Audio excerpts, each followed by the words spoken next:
En ek het ook vir die gebed weer gevra, net vir een siel in Vryburg hierdie week. Dat is alles die moeite werd, net een siel.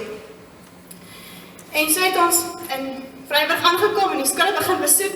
En soos ons verwag het, dat ons nie open en kry by die hoërskool of die gewone laerskool nie. Maar ons kom toe by 'n privaat skool daaraan. Ons gesels bietjie met die hoof. En die hoof sê dit vir ons, ons weet as dit vir ons op 'n verkeerde tyd hier is eksamentyd, maar kan ons dalk 'n geleentheid kry as my kinders kan deel nie. En die hoof sê dit vir ons, maar julle dink dis die verkeerde tyd, maar dit is die Here se perfekte tyd wat hy beplan vir julle besoek hier in Vryburg. En dit het my so kom bemoedig om te weet dat die Here werk met eksamens en menslike struikelblokke nie, maar die Here het 'n plan hoekom ons daardie in Vryburg gesit het.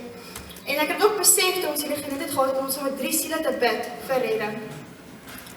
Een meisie by die CVO skool, ons vir die oggend het ons daar 5 minute geleentheid gehad. En ons vra toe vir die hoof, kan ons daar want hulle het 11 uur uitgekom op van die eksamen, kan sy dalk terugkom saam met die siele te bid wat 'n behoefte het nie.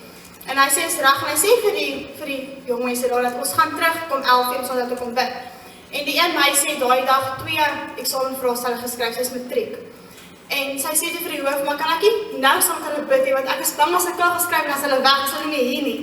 En dit is verwys hoe groot is haar behoefte en haar nood in haar hart. En die hoof sê te vir haar, maar ons sal vir haar wag. En ons kon ook saam met haar gebid en sy het 'n gebroken uit haar lewe aan die Here oorgegee. Dit was my regtig so kosbaar geweest. En ons het ook, ons doen woensdagbesoek vir die afdrieoor daar in Vryburg. En ons klop so aan die woensdag en aan die mense uit en die dis die volgende dag daar gaan hê. En ons kom by een huisie.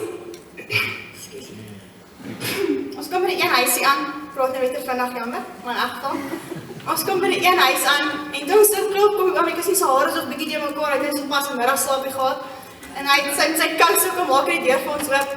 En ons sê vir ons is van die Afrika Evangeliese Bond en hy kry so groot glimlag op sy gesig en hy sê die AJB en hy vertel vir ons toe hy 12 jaar oud was, het hy by die Here Jesus uitgekom deur 'n konferensie van die AJB.